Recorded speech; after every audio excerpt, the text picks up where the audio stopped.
with guidance from the Holy Spirit, tapping into my higher self's ability to craft poetry, to write, to speak, and to share messages and channel divinely guided healing to assist you at your highest resonance for your highest good and your full power in your healing, so that you may empower yourself and lead yourself in the most effective, efficient way possible for the good of all concerned. Okay, so these messages are poetic, improv, channeled love letters from spiritual collectives to one another, guided by and prompted by oracle cards, various decks that I'll randomly select and pull together.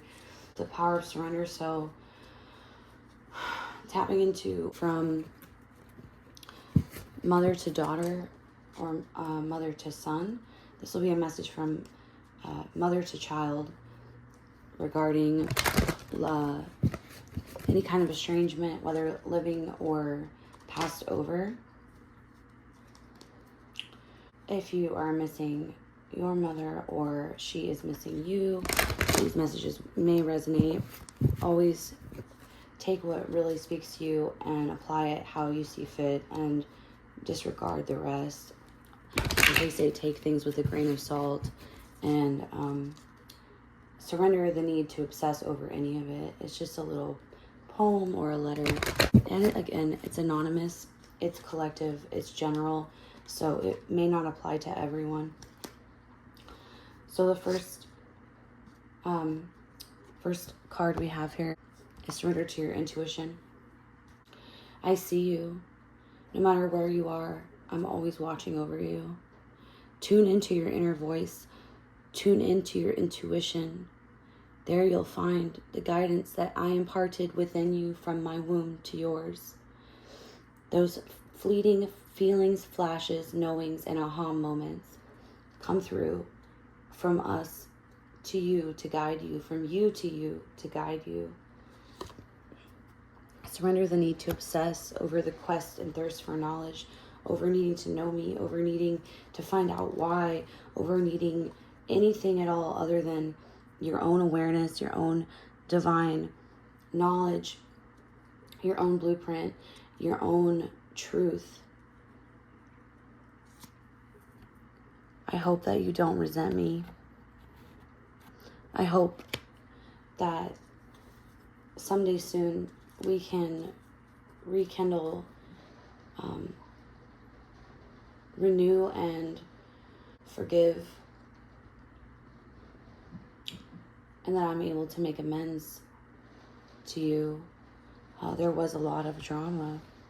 There were a lot of wolves in sheep's clothing, and I lost the ability to control myself. I lost the ability to control the situation.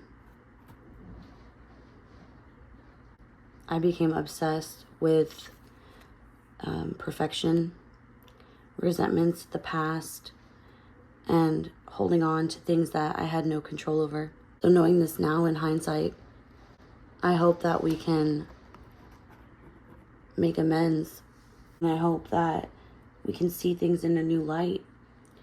I hope that we can be successful in our achievements, to walk through the doorway to success, to experience abundance, to stop looking back at the past, at previous roadblocks or difficulties, to leap into exciting new worlds of possibilities that we create, our own worlds that we discover, our doorways that lead us through playful surrender.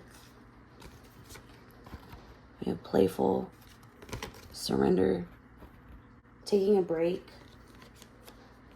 finding our door to success, to spirit, to healing, surrendering worry, just swinging this childlike wonderment, this mirroring that we do for one another, this freedom that comes from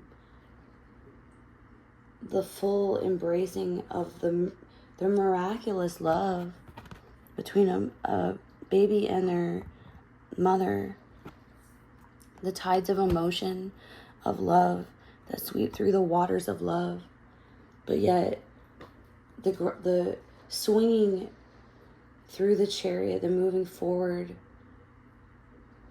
of the breath, like the waves of the water that crash over us.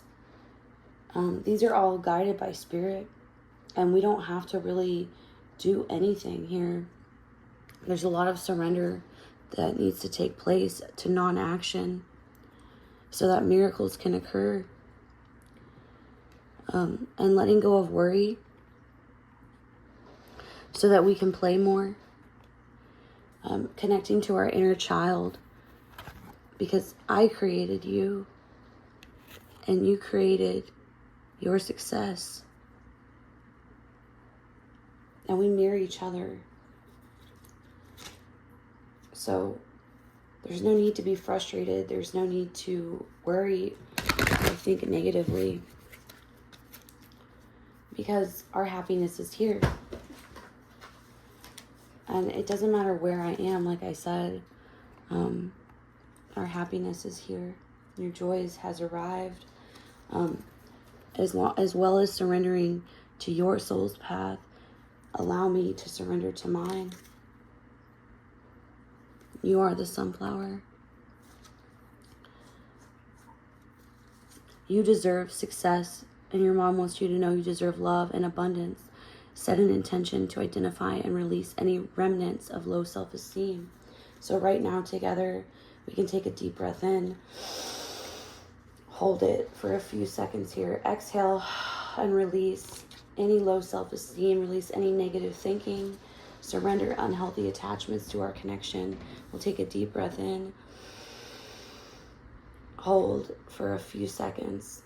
1, 2, 3, 4, 5, and exhale slowly for about 8 seconds here. Release any remnants of low self-esteem. Leap to your happiness. Surrender to your soul's path. Surrender to the guidance of intuition. Surrender your desire to control. Surrender to love. And let's see where that garden will lead us from the secret garden. Strength. It will lead you to strength. I hope I was able to impart enough strength with you growing up so that you were empowered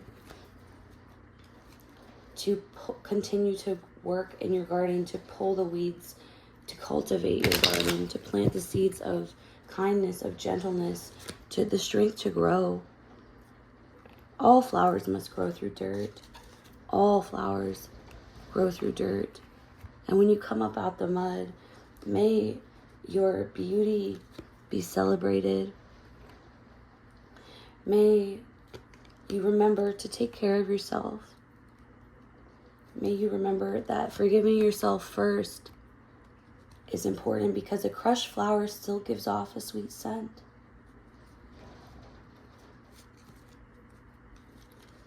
And do this so that you can make the space and have the strength to discover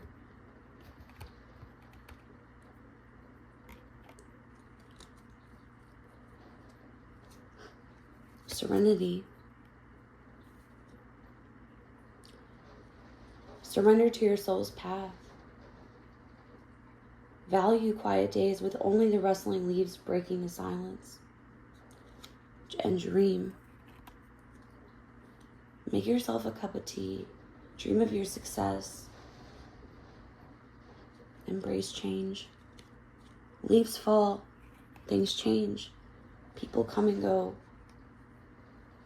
However, there's still reasons to experience joy. Make time for the little things today. Free to grow anywhere and bound by nothing. So even though we may be separated, there's still hope. Things sometimes work against us, and like the beaver, who builds this dam, fighting against those tides, those waves.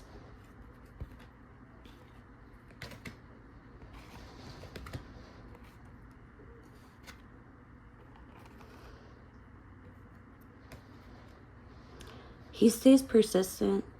He stays determined. Through his repetition, he makes his dreams real. He makes miracles real through repetition, determination, persistence.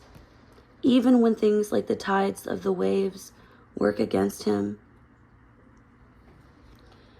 It's really a miracle how the beaver can build a dam. And this is confirmation that this is a letter, a love letter.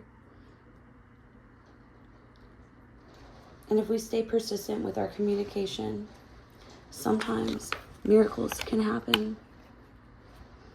We'll experience those light bulb moments, those aha breakthroughs, revealing the enlightenment, the epiphany, those strong wave of emotions and desires, unbridled and motivated drive to continue pushing forward.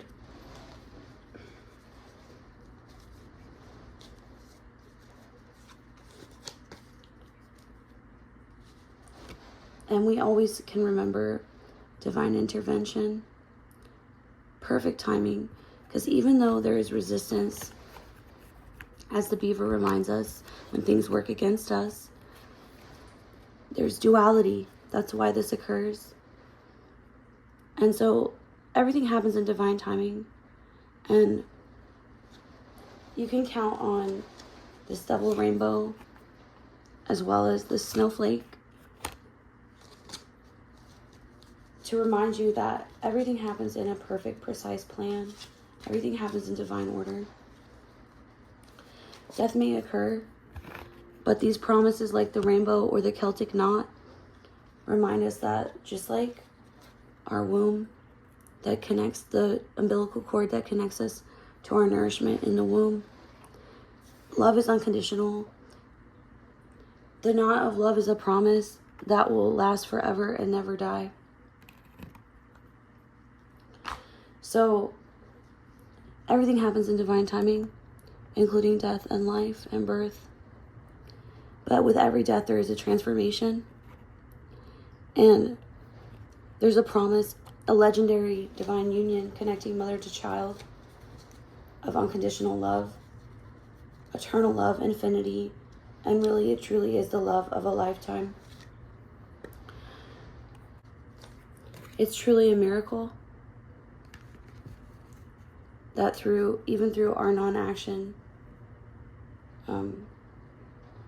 it's through the letting go where the magic happens, where God can really work and fulfill those promises. And lilies can represent grief, but they're also an established symbol, a tradition that represent experience, development, achievement, longevity, maturity, and sexuality. So I'm offering you a bouquet of lilies, of harmony, of beauty, of happiness, of creativity, this gift of art, of warmth, of contentment, of reconciliation, and love, which will serve to be a stepping stone on your path to this double rainbow promise. The process of arrival to your forgiveness, the baby steps to your progress, up to get to your victory, your recognition, your success, your fame, to keep on going towards achieving your goals, step by step, achieving achievement, to keep on going to the longevity, to the expansion, the optimistic tolerance, the gratitude, the hard work, the brewing of just like when you were in your mother's womb, brewing and developing over time like fine wine.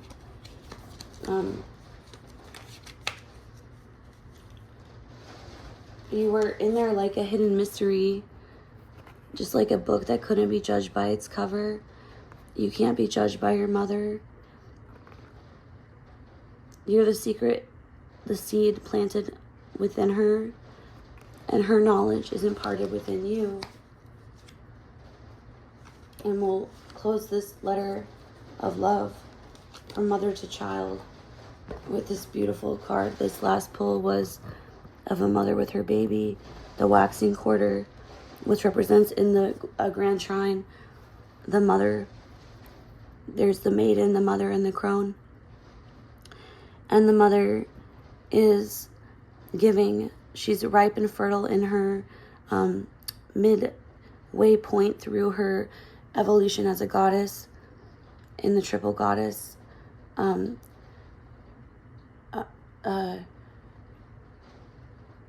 Seasons of life, or rites of passage throughout our development of becoming a woman and then a grandmother.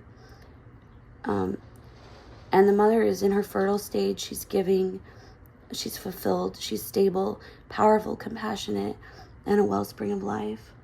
So she tells you to stand tall, to hold on to your responsibilities, to surrender to love. Surrender to love. And you just might find the hidden treasures and trophies deep within. The harmony of an established, unconditional love, of a renewal, a perfect, precise design, a joyful change, a serendipitous dream, a discovery of esteem, of forgiveness, of self-love, of a beautiful growth of a seed turning into a warrior and becoming who they were just destined to be. Your mother loves you, I love you, and I wish you beautiful blessings along your journey of motherhood, of growing up as a daughter or son. And if you miss your mom, we'll see if she has one more message for us through the Recovery Book of Meditations. And I won't pull any cards for this one. I'll just go ahead and flip to a random page. And it says, ask for help. A truly great person is always allowing others to help, for the greatest gift is to encourage the goodness of others. Ask for help. This is a new idea. If you were taught, you should be able to do everything on your own. Self-empowerment is one thing, but taken to the max, it can be fatal. The flip side, overdependence on people is just as deadly. From whatever way you're adjusting, the goal is the same. Don't expect someone else to guess what's going on. Figure what you need and ask for help. That's simple. One person describes how she learned to ask for help in the following story. When I was a child, my God excelled in cosmic level business. Dressed in long regal robes, he carried a large leather briefcase that contained the plans for Mars and Jupiter. He was in charge of building and maintaining the universe. I learned it was all right to pray for the really big things like world peace, but not to expect help on my math paper. I must have been out to lunch the day they handed out the spiritual bootstraps. When it was suggested that I ask for help in recovery, I thought to myself, yeah, right. When I found out it was mandatory, I thought I was flat out of luck. Little by little, the thought of God of my understanding began to emerge. She's a cross between Mother Teresa and Mae West. When she says, why don't you come up and see me sometime? It has a very different meaning than when you hear it in the movies. After successfully not drinking one day at a time for several years, I dared to ask for help in other areas of my life, and I have always received it. If you have found this advice to ask for help, reach down and remove your spiritual bootstraps. How is your helping others to asking for help ratio? Are you afraid that there isn't any for you? Can you give but not receive? Do you think you don't need any? Whatever the answer is, ask for help anyway and see what happens. As you begin to approach your relationship with your personal God or your higher power, remember you can imagine any kind of being you want. You don't have to stay with the old images if they don't work. One woman's higher power tells her to go lie down on the couch saying, let me do that for you. Can I get you anything? How would your God respond if you asked for help? Ask your higher power to help you with this whole asking for help thing. May you be able to communicate your needs clearly, and may you always receive the help that you need. Lots of love and blessings from one mom to another, from one child, one sister, one lover to another. Many love and lots of love and blessings from the Holy Spirit, from mighty Jesus. In the holy name of Yeshua, blessings and love to you and yours. Thank you.